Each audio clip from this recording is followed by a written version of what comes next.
हाय, good evening everyone. Okay, तो आज हम लोग first day of classes start करने जा रहे हैं क्लास 12 का, ठीक है। और आज जो फर्स्ट सेशन स्टार्ट करेंगे काउंटिंग रेशियो का, तो इसमें क्या होगा कि देखो एक लेक्चर तो ऑलरेडी दिए हैं जिसका कोई मतलब बेस नहीं बनता है, क्योंकि उसमें पूरे डिटेल से हम समझाए ही नहीं है ना। तो I will try to explain in very detail, है ना टुडे। तो हम कोशिश करेंगे बहुत ही डिटेल से समझाने का। और जो क्लासेस अटेंड, देखो ये लेक्चर सारे यूट्यूब पे जाएंगे, है ना। और जो क्लासेस अगर देख पा रहा है, ठीक है, वहाँ पे यूट्यूब पे देख पा रहा है, तो कोशिश करना घर पे ही देखो। और यहाँ पे आओगे तो बहुत ही रिस्ट्रिक्शन है, बहुत ही लिमिटेड है, चूँकि अभी बहुत सिचुएशन ख़राब है। ओके, तो सबसे पहले हम स्टार्ट करते हैं अकाउंटिंग रेशियो। देखो अकाउंटिंग रेशियो स्टार्ट करने के लिए पहले कुछ क्या करते हैं ना, कुछ नोट्स लिखाते हैं जिसके बारे में ध्यान देना, उसके बाद एक्सप्लेन करेंगे। Okay,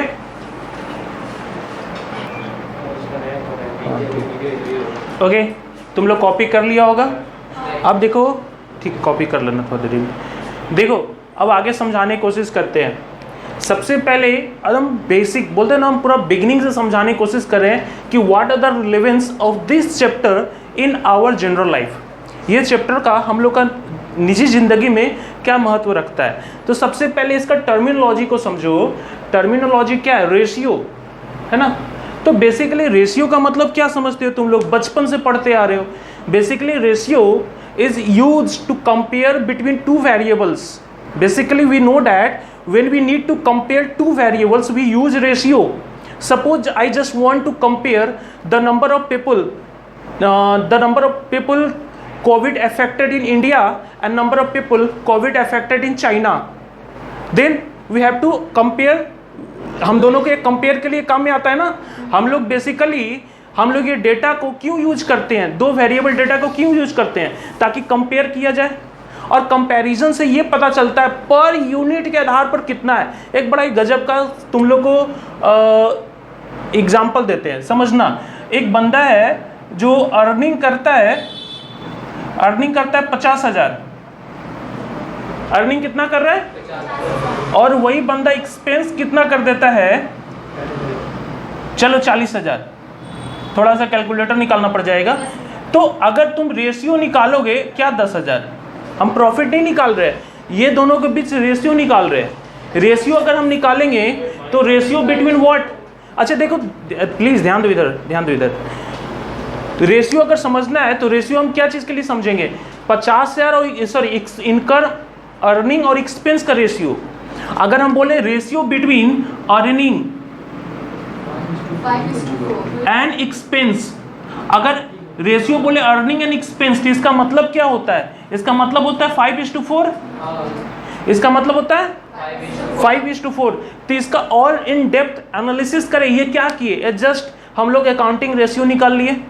we just calculated accounting ratio I want to analysis this. हम लोग इसको इंटरप्रिटेशन करना चाहते हैं। तो बाबू इसका इंटरप्रिटेशन ये निकल के आता है कि एक आदमी जो 5 रुपया कमाता है वो 4 रुपया खर्चा कर देता है। बात समझ में आ रहा है? वो एक आदमी जो 5 रुपया कमाता है वो 4 रुपया खर्चा कर देता है। ये कब ऐसा हम बोल पा रहे हैं? ये हम बोल पा रहे, फीलिंग आ रहा है ना अंदर से। 5 रुपया कमा के 4 रुपया खर्चा कर जा रहे, बाबू कितना नालायक लड़का है, 1 रुपया बचा रहा है। तो ये इंटरप्रिटेशन कर पा रहे हैं। तो ऐसा इंटरप्रिटेशन कब कर पा रहे हैं? जब हम अर्निंग और एक्सपेंस का रेशियो निकाले। इसको और भी नीचे और भी छोटा कर सकते क्या? बड़ा आसान है। तुम 5 को 4 से डिवाइड करो ना। 5 को 4 से डिवाइड करो तो कितना आएगा? 1.25। अब उधर वाला 1:1 हो जाएगा। हम यहाँ पर दिख नहीं रहा होगा अच्छा से, देखो 1.25:1 आया। अब इसका मतलब क्या हुआ कि एक आदमी जो 1 रुपया 25 पैसा कमाता है वो 1 रुपया खर्चा कर देता है ना। ये पहला तरीका हुआ रेशियो को। अगर हम इस फॉर्म में रेशियो को लिख के दिखाते हैं तो उसको बोलते हैं फ्रैक्शनल और प्योर रेशियो। आगे बाद में बताएंगे। सबसे पहले हम बताने की कोशिश कर रहे हैं रेशियो क्या होता है। तो रेशियो का मतलब होता है दो वेरिएबल को कंपेयर करना, और कंपैरिजन करने के बाद जब हम लोग एनालिसिस करते हैं, आगे पढ़ाएंगे कि एनालिसिस क्या होता है, ठीक है। अच्छा, एक पहला तरीका देखा कि अर्निंग और एक्सपेंस को लिखने का। तुम लोग एक बात बताना चाहते हैं, रेशियो में टर्मिनोलॉजी का बहुत महत्व होता है। अगर तुम रेशियो किसको लिख रहे हो, अर्निंग एंड एक्सपेंस को ना, तो इसका इंटरप्रिटेशन क्या निकल के आ रहा है, एक आदमी 5 रुपया कमाता है, 4 रुपया खर्चा करता है। दूसरे और इसको छोटा भाषा में बात करें तो एक आदमी 1 रुपया 25 पैसा कमाता है, 1 रुपया खर्चा करता है। अब इसको देखो वर्डिंग हम चेंज कर दे रहे हैं, देखो वर्डिंग चेंज कर रहे हैं। अगर हम बोले एक्सपेंस और अर्निंग तो रेशियो क्या बनेगा, 4:4:5 और 1:5:1। ये सब सबको पता है, फिर भी समझा रहे हैं। अच्छा, मिटा के फिर वही लिख दिए। हाँ, अब इसको इंटरप्रिटेशन क्या करोगे, एक ऐसे करना पड़ता है ना, वो बड़ा प्रॉब्लम है, वायर छोटा है ना। तो देखो इसका इंटरप्रिटेशन अब क्या निकल के आता है, एक बंदा जो है क्या, ये वायर हिलेगा ना तो खड़खड़ उसमें आवाज़ हो जाएगी। अच्छा ठीक है। अच्छा देखो इधर, अगर मान लो कि इसका इंटरप्रिटेशन ये आता है, अगर बंदा 4 रुपया खर्चा कर रहा है तो डेफिनेटली कितना कमाई कितना कर रहा होगा, 5 रुपया। यानी कि 1 रुपया खर्चा कर रहा है तो कमाई कितना कर रहा होगा, 1 रुपया 25 पैसा, है ना। यानी कि तुम लोग एक तरह का इसको रेशियो क्यों पढ़ते, हम लोग बता सकते हो रेशियो क्यों पढ़ते हैं। पहला तो कंपेयर करने के लिए, और दूसरा एक स्टैंडर्ड सेट करने के लिए। स्टैंडर्ड सेट करने का मतलब ये हो गया कि देख, अगर तुम्हारा कमाई 10 रुपया हो ना, तो तुम्हारा कमाई 10 रुपया है, तुम उसमें से 9 रुपया तक खर्चा करना, उससे ज़्यादा खर्चा मत करना।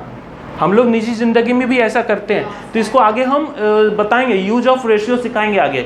अभी 1-2 हुआ ना, तो हम आगे बढ़ते हैं। रेशियो का मतलब हो गया, रेशियो सिंपल मतलब होता है कंपैरिजन बिटवीन 2 और मोर वेरिएबल्स। लेकिन हम लोग क्या पढ़ रहे हैं, अकाउंटिंग ना, तो हम लोग इसलिए बोलेंगे रिलेशनशिप बिटवीन 2 और मोर फिनेंशियल वेरिएबल डेटा। और what is the financial variable data, तुम लोग 11 में बहुत अच्छा से पढ़े हो। फिनेंशियल डेटा क्या होता है, financial data are those data which relevant for business. Obviously ये बात है, बिजनेस है ना। लेकिन हाँ, वो जो डेटा होना चाहिए वो वेरिएबल होना चाहिए, फिक्स का हम लोग नहीं निकाल सकते, ठीक है। तो हम लोग को वेरिएबल का निकालना पड़ेगा। तो जैसे कुछ वेरिएबल्स डेटा बताते हैं, सेल और प्रॉफिट, बताओ तो ये सेल और प्रॉफिट वेरिएबल है कि नहीं है। हाँ, ये अलग बात है कि profit is dependent upon sale, है ना। तो ये दोनों एक दूसरे पर इंटरडिपेंडेंट भी है, और दूसरा वेरिएबल है, सेल एंड फिक्स एसेट्स। हाँ, क्योंकि बताएंगे तुमको आगे कि सेल के आधार पर फिक्स एसेट भी, सॉरी उल्टा बोल रहे हैं, फिक्स एसेट्स के आधार पर, सॉरी सेल के आधार पर फिक्स एसेट भी अक्वायर होता है। एक एग्जांपल बताएं, अगर मान लो कि मेरा स्टूडेंट्स इंक्रीज करने लगे तो हम अपना फिक्स एसेट्स इंक्रीज कर सकते हैं कि नहीं। फिक्स एसेट्स इंक्रीज करने का मतलब क्या हुआ, अगर हमारा सेल बढ़ रहा है तो हमारा रेवेन्यू ग्रो कर रहा है, यानी हम ज़्यादा प्रॉफिटेबल, ज़्यादा कैपेबल है बिजनेस में, तो फिक्स एसेट्स बढ़ाएंगे। फिक्स एसेट्स क्या बढ़ाएंगे, एसी रिप्लेस कर दिए, है ना, फिर अच्छा मतलब कि ये प्रोजेक्टर यूज करने लगे, तो ये सब फिक्स एसेट्स यूज हो रहा है। तो फिक्स एसेट्स किसके ऊपर डिपेंड करता है, सेल के ऊपर डिपेंड करता है ना। करंट एसेट्स और करंट लायबिलिटी, है ना, करंट एसेट्स और करंट लायबिलिटी।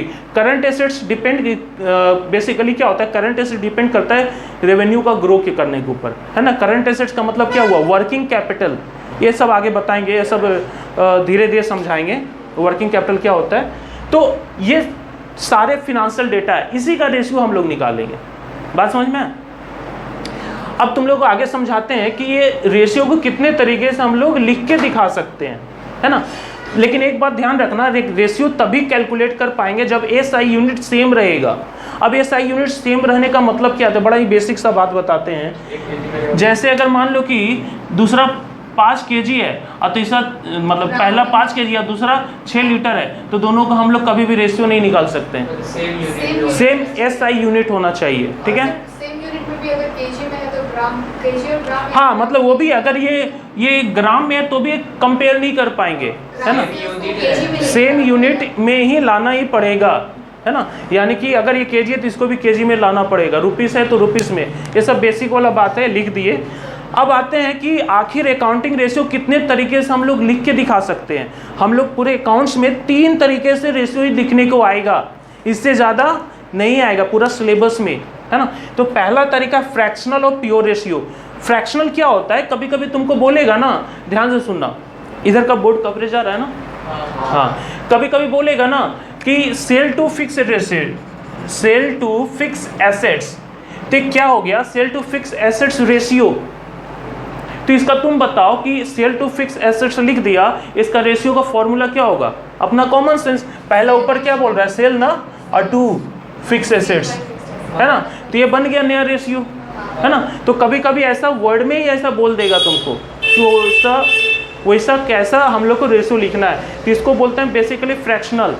तो फ्रैक्शन को अल्टीमेटली तो रेशियो में जैसे अगर बोल दे 5/2 है, इसको तो अल्टीमेटली ऐसे ही लिखोगे ना, ठीक है। इसीलिए इसको फ्रैक्शनल और प्योर रेशियो बोलते हैं। हम लोग बेसिकली लिक्विडिटी और सॉल्वेंसी आगे पढ़ेंगे, लिक्विडिटी और सॉल्वेंसी क्या होता है।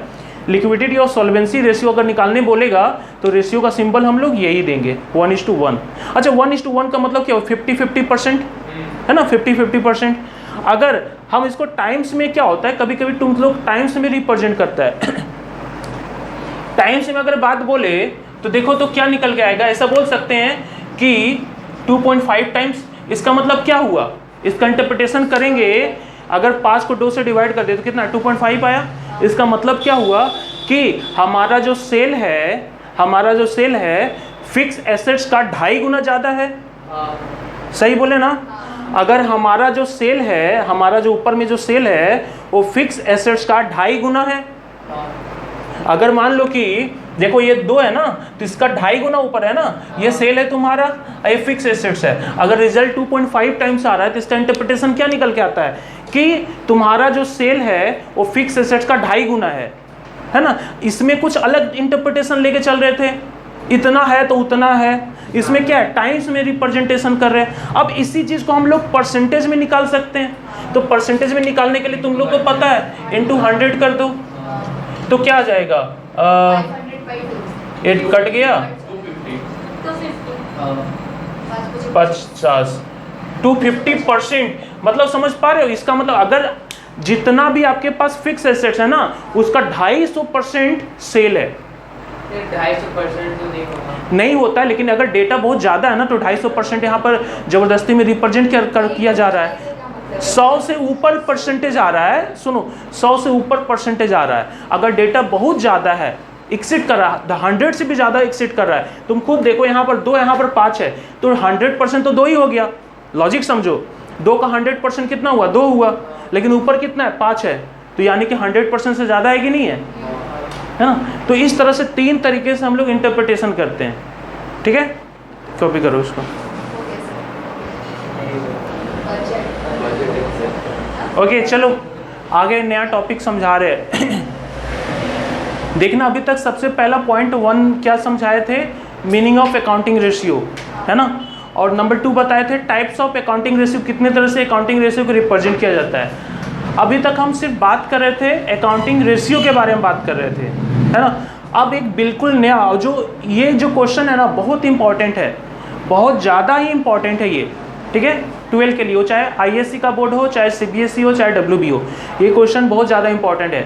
हाँ अब बोलोगे सर ये क्वेश्चन मैंडेटरी आता है, नहीं ये ऑप्शनल में आएगा, है ना, या तो हो सकता है कंपलसरी आएगा, क्योंकि तुम लोग को पता है डब्ल्यूबी को इस चैप्टर से, डब्ल्यूबी के बारे में बता रही, इस चैप्टर से 12 मार्क्स का आता है, जिसमें से 4 मार्क्स का 4 या फिर बोल सकते हो 6 मार्क्स का तो सम आएगा, तो बाकी का मार्क्स का क्या आएगा, एमसीक्यू आएगा। और एमसीक्यू में कुछ भी पूछ सकता है, या तो 2 मार्क्स का क्वेश्चन भी पूछ सकता है, ठीक है। और आईएससी का कोई ऐसा मार्क्स वेटेज नहीं बताया है, फिर भी 8 से 10 मार्क्स का एक्सपेक्टेड है, और तुम लोग का गारंटी है कि 12 ही आएगा, ठीक है। बाद में समझा देंगे सिलेबस, ठीक है। नहीं। अच्छा सुनो, चलो आ जाते हैं टॉपिक पे। ये 3 नंबर का क्वेश्चन क्या बोल रहा है, 3 नंबर का क्वेश्चन बोल रहा है what is mean by analysis of financial statement, ठीक है।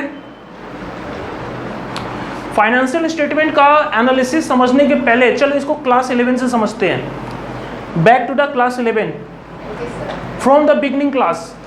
First of all what is the meaning of accounting, याद है। Accounting is the process of identifying, recording, classifying. बोलने दो, अच्छा एक काम करो मेरे को बोलने दो, ठीक है, क्योंकि जो क्लासेस यूट्यूब पे करे वो समझ नहीं पाएंगे, हम बोल देते हैं। Accounting is the process of identifying, फिर रिकॉर्डिंग मतलब जर्नल एंट्री, आइडेंटिफाइंग मतलब फिनेंशियल और नॉन फिनेंशियल को चुनना, ठीक है। और तीसरा होता है क्लासीफाइंग, मतलब कि लेजर और ट्रायल बैलेंस बनाना।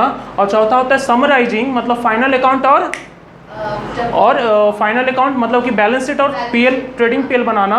और लास्ट होता है एनालाइजिंग, आया ना, एनालाइजिंग है ना, या जिसको बोलते हैं इंटरप्रिटेशन भी बोलते हैं, है ना। तो यानी कि 5 पॉइंट में क्या आया था, एनालाइजिंग। वही एनालाइजिंग हम बोले तो याद है कि क्लास 12 में इसके बारे में पढ़ाएंगे, तो वो एनालाइजिंग ऑफ फिनेंशियल स्टेटमेंट पढ़ेंगे।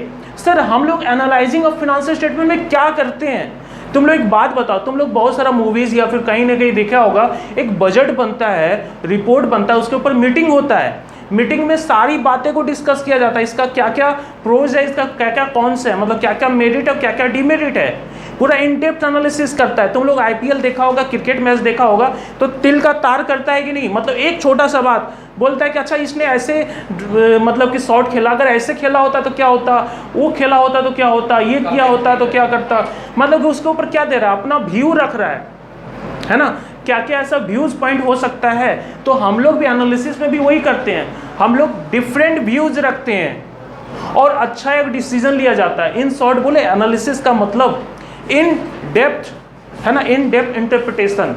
इन डेप्थ का मतलब होता है ना एकदम समुंदर के तल तक जाओ और उससे हीरा निकाल के लाओ, मतलब समुंदर में हीरा नहीं मिलता है, मोती मिलता है, सॉरी, है ना, समुंदर के तल तक जाओ और उससे मोती निकाल के आओ, मतलब इतना डेप्थ एनालिसिस करो ताकि उसके बारे में बारीक से बारीक बातें को जानकारी हो जाए, है ना।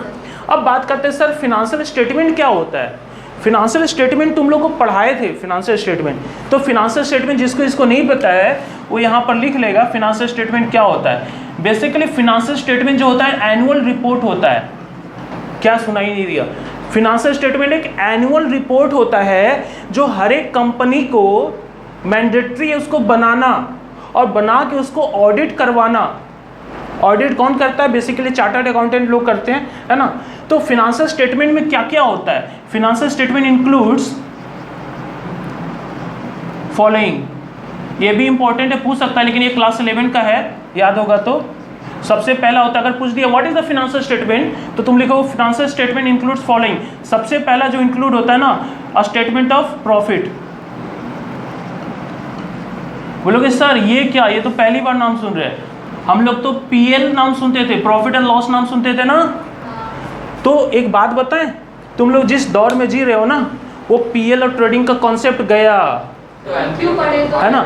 अब तुम लोग 11 में क्यों पढ़ा था ट्रेडिंग पीएल, क्योंकि हम लोग का सिलेबस अपडेट नहीं है। एक्चुअली पीएल और ट्रेडिंग जो पढ़ते थे ना फाइनल अकाउंट में, जो भी पढ़े थे क्लास 11 में, that is only applicable for sole proprietorship business, only applicable for sole proprietorship business. Sole proprietor का मतलब क्या होता है, जो छोटे मोटे, है ना, एक मालिक वाले बिजनेस कर रहे हैं, है ना। लेकिन हम लोग ये क्यों पढ़ रहे हैं, अकाउंटिंग रेशियो कहाँ पे एप्लीकेबल होता है, कंपनीज पे, है ना। ये माइंड में ध्यान में रखो, अकाउंटिंग रेशियो इतना एनालिसिस, कभी तुम लोग का बिजनेस कभी अपने प्रॉफिट का एनालिसिस किया है, जरूरत ही नहीं पड़ता उतना, क्योंकि इतना कॉम्प्लिकेटेड नहीं है ना। अब ये लोग किसके बारे में बात कर रहे हैं, आईटीसी, रिलायंस, है ना। फिर अगर बात करें तो सेरम इंस्टीट्यूट, है ना, सेरम इंस्टीट्यूट जो है, और भी जो फार्मास्यूटिकल कंपनी है, सन फार्मा, मतलब कि वर्ल्ड वाइड जो बड़ी कंपनी है, बड़ी कंपनी, उसके बारे में अकाउंटिंग रेशियो पढ़ा जाता है, जिसका एनालिसिस किया जाता है, एनालिसिस इन डेप्थ एनालिसिस किया जाता है कि उसका खराबी अच्छाई के बारे में बात करते हैं हम लोग। तो क्या चीज़ अच्छाई के बारे में बात करते हैं, फिनेंशियल स्टेटमेंट के। फिनेंशियल स्टेटमेंट सबसे पहले स्टेटमेंट ऑफ पीएल, ये क्या है, statement of profit and loss, basically वही है जो तुम लोग ट्रेडिंग और पीएल बनाते थे। जब ट्रेडिंग और पीएल सिर्फ सोल प्रोप्राइटर हो तो उसको ट्रेडिंग पीएल बोलते हैं, लेकिन ये एप्लीकेबल है कंपनीज के ऊपर। ये बात लिखे नहीं, हम लिख देंगे, this topic is applicable only for companies, चाहे प्राइवेट कंपनी चाहे पब्लिक कंपनी। हम लोग को निकाल के, हाँ तुम लोग चाहो तो निकाल लो, लेकिन ऐसा ज़रूरत नहीं है। लेकिन ये लोग को क्या होता है ना, मैंडेटरी निकाल के दिखाना पड़ता है। ये लोग अगर नहीं निकाल के दिखाएगा ना, तो ऑडिटर जो चेकिंग करने के लिए आएगा ना, वो रिपोर्ट कर देगा, बोलेगा ये चीज़ क्यों नहीं बनाए आप, है ना, कहीं आपने फ्रॉड तो नहीं कर रहा है ना। तो वो लोग को मैंडेटरी निकालना। तो क्या क्या इंक्लूड होता है, स्टेटमेंट ऑफ पीएल। दूसरा क्या होता है, बैलेंस शीट, इसमें तो पीएल ट्रेडिंग आ गया, दूसरा बैलेंस शीट। तीसरा क्या होता है, तीसरा होता है तुम्हारा रेशियो एनालिसिस। जिसके बारे में हम लोग बात कर रहे हैं, है ना। फिनेंशियल स्टेटमेंट रेशियो एनालिसिस बना के दिखाना पड़ता है। रेशियो एनालिसिस करने के बाद हाँ ठीक है, उसके बाद फिर क्या बनाना पड़ता है, कैश फ्लो स्टेटमेंट। ये सब आप लिखवाए? हाँ, ये सब क्लास 11 में लिखाया हुआ है। हम वही बता रहे, चूँकि सारे हो सकता है कि जो यूट्यूब पे देख रहे हो वो मेरे से 11 नहीं पढ़े हैं, तो वो लोग इनका जानकारी ले लेंगे, है ना। तो फिनेंशियल स्टेटमेंट में बेसिकली 4 चीज़, लेकिन हाँ ये क्लास 12 के लिए भी रिलेवेंट है। ये जो है ना क्लास 12 में पूछ सकता है, तो इसलिए ध्यान में रखना।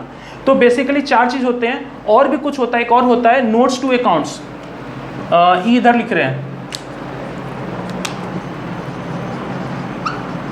Notes to accounts. अब देखो समझो, अगर किसी ने प्रॉफिट एंड लॉस बनाया, उससे क्या पता चलता है कि तुम्हारा कंपनी का प्रॉफिट कैसा जा रहा है ना। और उसमें डेप्थ एनालिसिस बताए, सुन के दिमाग खराब हो जाएगा, सुनना। हम लोग जब पीएल बनता है ना, तो सबसे पहले सीओजीएस को सेल के ऊपर कंपेयर करते हैं, याद है COGS, cost of goods sold, और सेल के बीच कंपेयर करते हैं और देखते हैं ना कि हम जितना का सेल हो रहा है उसका सीओजीएस कितना परसेंटेज है।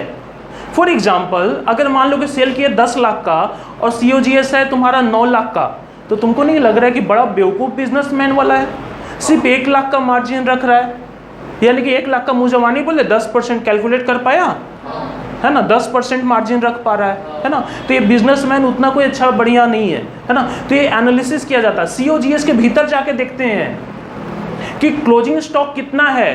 पता चला ओपनिंग स्टॉक 5,000 है, अब क्लोजिंग स्टॉक 2 लाख है, तुम्हारे अनुसार क्या है कि इसने बिजनेस ही कुछ नहीं किया, इस साल तो कुछ बिक्री ही नहीं किया, पूरा का पूरा सामान धरा है, पूरा का पूरा सामान धरा हुआ है, मतलब रखा हुआ है, इसने तो कुछ बिजनेस ही नहीं किया। तो समझ पा रहे हो एनालिसिस करके क्या क्या निकलता है। हम लोग उसके अंदर खामियां निकालते हैं और अच्छाइयों को भी निकालते हैं।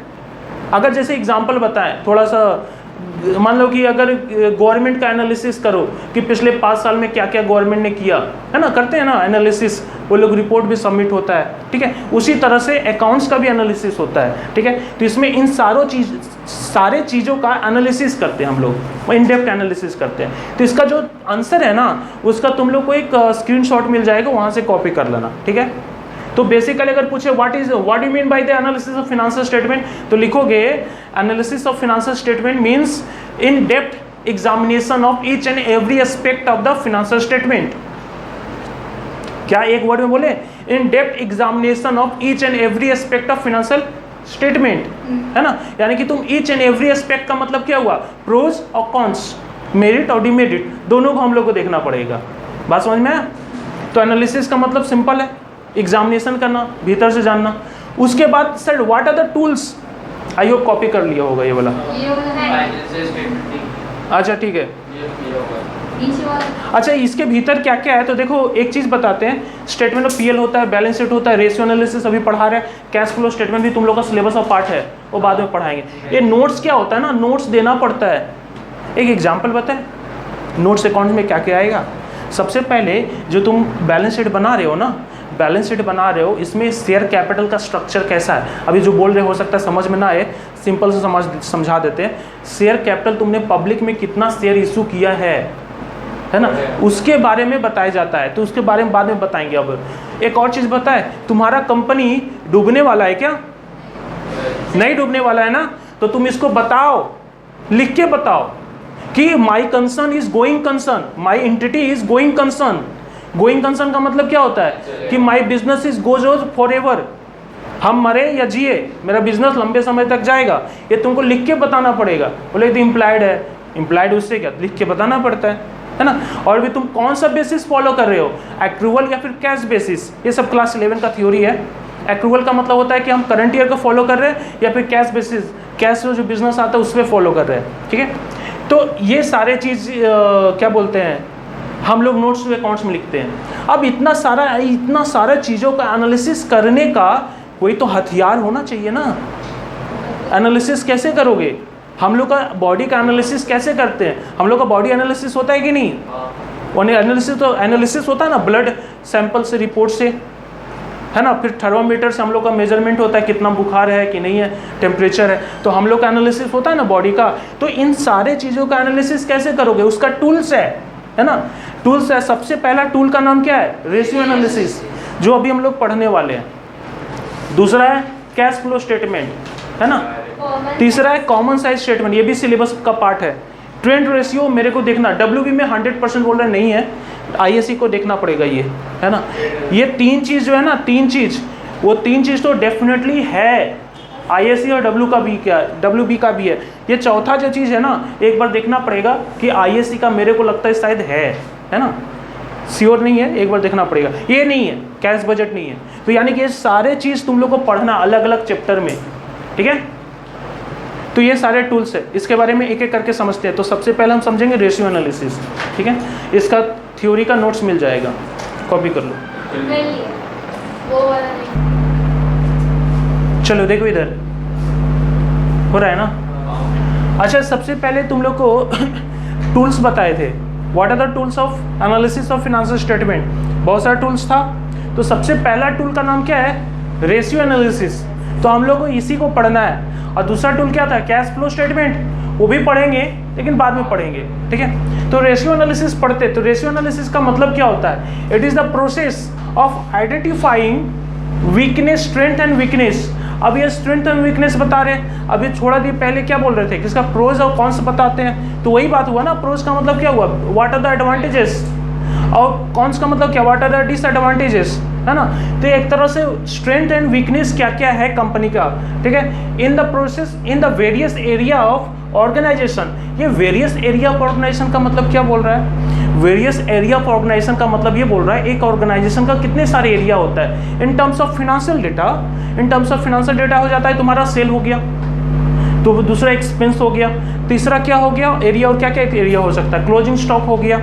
चौथा क्या हो गया? हो सकता है कि तुम्हारा लेबर टर्नओवर रेशियो, तुम लोग को पढ़ना नहीं है, जस्ट बता रहे, labour turnover ratio. Labour turnover ratio का मतलब क्या हो रहा है कि तुम सेल की, मतलब तुम्हारे पास जो लेबर है ना, कितने आ रहे हैं लेबर और कितने लेबर जा रहे हैं, है ना। मतलब कि तुम्हारे लेबर जो है कितने, अगर सोच लो किसी कंपनी का लेबर का गोज आउट होना बहुत ज़्यादा है, मतलब एक साल में कम से कम 10 को रिक्रूट हो रहा है और 50 को छोड़ रहा है, क्या समझो कंपनी का सिचुएशन क्या है? कोई नहीं इसमें रहना चाहता है ना, कोई भी नहीं रहना चाहता है। तो मतलब क्या हो रहा है? एक तरह से स्ट्रेंथ और वीकनेस दोनों बता रहे हैं। अगर उल्टा सोचो कि कंपनी में क्या हो रहा है कि कंपनी में जो लेबर है, लेबर रिक्रूट करे 50 और जा रहा है 1 या 2 जा रहा है, मतलब कि जो लेबर आ रहा है ना, वो बिजनेस से अटैच हो जा रहा है, उसको बहुत अच्छा लग रहा है बिजनेस करने में, मतलब कि कंपनी में काम करने में। इसका मतलब क्या है? ऑर्गेनाइजेशन में कुछ ना कुछ तो बात है। जो वर्कर लोग या फिर कोई भी लेबर लोग आता है तो जाना नहीं चाहता है। तो ये स्ट्रेंथ हो गया। और दूसरा क्या पॉइंट ऑफ व्यू बताए थे? वीकनेस बताए थे।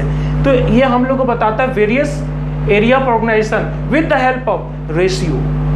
और ये हम लोग का एनालिसिस कौन बताएगा? स्ट्रेंथ और वीकनेस। एक बात बताओ, तुम लोग को प्रॉफिट तो निकालना सिखा दिए थे, है ना, फाइनल अकाउंट में। ये प्रॉफिट तुम अच्छा है ना खराब है, कैसे पता लगेगा? तुम प्रॉफिट तो कर रहा है, लेकिन ये प्रॉफिट कितना बढ़िया है। हो सकता है कि तुम प्रॉफिट 1 लाख रुपया लाया, तुम्हारा पड़ोसी जो तुम्हारा कंपटीटर है वो 2 लाख कमा रहा है। जब अपने आप को कंपेयर करेंगे तभी ना अपना स्ट्रेंथ और वीकनेस पता चल पाएगा। हम अपने आप को खाली आईना में देखेंगे तो कभी पता चल पाएगा? किसी ने बोला है कि कभी अपने आप को कंपेयर नहीं करना चाहिए, लेकिन हाँ सही बात है, अपने हम जो होते हैं वो हम होते हैं, मेरा कोई कंपटीटर नहीं होता। लेकिन अपने आप को जज करने के लिए ना कि हम कितने पानी में हैं, हम मेरे कितना परफॉर्मेंस चल रहा है, कंपटीटर क्या बोलते हैं, कंपैरिजन तो करना ही पड़ेगा। अगर कंपैरिजन नहीं करोगे तो तुम हमेशा पीछे रह जाओगे। हमेशा अपने आप को देखो कि दूसरे लोग कहाँ बढ़ रहे हैं, उसी के अनुसार हम भी अपना अकॉर्डिंगली स्टेप लेंगे। तो यानी कंपेयर किया जाता है विद हेल्प रेशियो, है ना, ऑफ रिलेवेंट अकाउंटिंग फिगर। जैसे मान लो तुम लोगों को प्रॉफिट रेशियो निकालना है तो प्रॉफिट और सेल का यूज करेंगे, और तुम लोग को करंट रेशियो निकालना है, वो बताएंगे करंट रेशियो क्या होता है, तो हम लोग दूसरे डेटा को यूज करेंगे, ठीक है। तो बेसिकली रेशियो का मतलब होता है, रेड से लिखे हैं, स्ट्रेंथ और वीकनेस को पता करना, ठीक है। और बात करें टाइप्स ऑफ, अच्छा इसको आगे बढ़ने के पहले हम कुछ अपना मन से कुछ बात बताना चाहते हैं जो रिलेवेंट तो नहीं है, मतलब रिलेवेंट है नॉलेज के लिए, लेकिन लिखने की जरूरत नहीं है। ये सब जितने कुछ करते हैं ना, हम लोग फाइनल अकाउंट बनाते हैं, स्टेटमेंट ऑफ पीएल बनाते हैं, वो सब अपने लिए बनाते हैं, जानने के लिए, है ना। लेकिन एक चीज़ और बता रहे, ये सब रेशियो एनालिसिस किसके लिए करते हैं हम लोग? कंपनी के कंपनी के लिए तो करता है, तो कंपनी अपना परफॉर्मेंस क्यों जानना चाहिए? मतलब कंपनी अपना परफॉर्मेंस जान के, वो तो जान के रख लेगा, उसको दूसरे को बताने के लिए क्यों? क्योंकि हाँ, क्योंकि अगर हम ये सारे जो रेशियो एनालिसिस करते हैं ना, ये हम अगर मान लो कि हम पढ़ा रहे स्टूडेंट, उसमें से 100 स्टूडेंट में से 90 स्टूडेंट का जो पास हो जा रहा है, बहुत अच्छा मार्क्स आ रहा है, तो ये जो कैलकुलेशन है ये हम कहीं पोस्ट करके दिखा रहे हैं लोगों को, ताकि लोग जाने कि मेरा ऑर्गेनाइजेशन कितना बढ़िया काम कर रहा है ना। तो ये जो भी रेशियो एनालिसिस निकाला जाता है, खुद के लिए नहीं निकाला जाता है, ये किसके लिए निकाला जाता है? ये कंपनी नहीं, कंपनी तो निकाल रहा है, लेकिन कंपनी खुद के लिए नहीं निकालता है, ये पब्लिक लोग के लिए निकालता है। यानी कि use of financial statement, user of financial statement, याद आया तुम लोग को पढ़ाए थे user of financial statement? How, मतलब who are the user of financial statement? Internal और एक्सटर्नल। इंटरनल में कौन कौन आ जाता है? एम्प्लॉइज आ जाता है, मैनेजमेंट आ जाता है, ओनर आ जाता है, और एक्सटर्नल में कौन हो जाता था? Supplier, customer, government. सप्लायर क्यों जानना चाहेगा कि हाँ इसको सप्लाई, इसको गुड्स दे कि ना दे, उधारी में दे कि ना दे? अगर तुमको ये पता चल जाए तुम्हारा रिपोर्ट देख के ये कंपनी 1-2 साल में डूबने वाला है ना, तो क्या करेगा? सप्लायर अपना सप्लाई करना बंद कर देगा, यानी कि वो COD पे आ जाएगा, कैश ऑन डिलीवरी पे आ जाएगा, जो तुमको क्रेडिट दे रहा था फैसिलिटी वो बंद कर देगा। दूसरा गवर्नमेंट भी तुम्हारे ऊपर नज़र लगा के रखेगा, इसका जो ड्यूज वगैरह वो क्लियर कर रहा है कि नहीं कर रहा है, पता चला ये फिर भाग गया इंग्लैंड, तो है ना, प्रॉब्लम हो जाएगा। तो सारे चीज़ को देखा जाता है कि ठीक है, इसलिए हम लोग ये रेशियो बनाते हैं ताकि सामने वाले, और एक और लोग इन्वेस्टर लोग को भी जानना चाहता है। आज तुम लोग को पता नहीं, अगर तुम लोग बाद में अगर फ्यूचर में किसी कंपनी में अगर इन्वेस्ट करना चाहोगे ना, तो उस कंपनी का देखना चाहोगे कि रेशियो कैसा है, उस कंपनी का प्रॉफिटेबिलिटी रेशियो क्या है ना, सॉल्वेंसी रेशियो क्या है ना, वो सारी बात करेंगे। अब बात करते हैं different types of accounting ratio. ठीक है, हम लोग, जाहिर सी बात है, एक पूरा फिनेंशियल स्टेटमेंट एक एरिया है क्या? हमारा शरीर में एक टेस्ट करने से पूरा पता चल जाएगा? कितना सारा टेस्ट हमको खुद नहीं पता है, कितना सारा टेस्ट होता है ना, होमोग्लोबिन टेस्ट, फिर बहुत तरह का टेस्ट होता है ना। उसी तरह से एक फिनेंशियल स्टेटमेंट ऑर्गेनाइजेशन को मेजर करने के लिए एक टेस्ट नहीं है, एक रेशियो नहीं है, बहुत सारा रेशियो है ना। तो उसको क्लासीफाई किया गया। सबसे पहला जो नाम आता है लिक्विडिटी रेशियो, लिक्विडिटी और शॉर्ट टर्म सॉल्वेंसी रेशियो। ठीक है, ये क्या होता है? देखो, इसका थ्योरी पिछले क्लास में लिखवा दिए थे, तो क्या करें, उसको तुम लोग को नोट शेयर कर देंगे, इसको समझा दे रहे हैं, है ना, इसको समझा दे रहे हैं, तुम लोग वहाँ से लिख लेना। सबसे पहले बात करें लिक्विडिटी और शॉर्ट टर्म सॉल्वेंसी रेशियो, ये क्या होता है समझो इसके बारे में डिटेल से पढ़ेंगे, आज ही स्टार्ट कर देंगे इसका। ठीक है, लिक्विडिटी रेशियो का मतलब ये होता है कि तुम्हारा कंपनी का शॉर्ट टर्म पोजीशन कैसा, शॉर्ट टर्म सॉल्वेंसी। अच्छा, सॉल्वेंसी का मतलब पहले समझो, सॉल्वेंसी और इंसॉल्वेंट याद आया? इंसॉल्वेंट, उसका इंसॉल्वेंट एंटोनिम्स है, उसका मतलब कि अपोजिट वर्ड क्या होगा? अपोजिट वर्ड हो जाएगा सॉल्वेंसी हो जाएगा। सॉल्वेंसी का मतलब समृद्ध,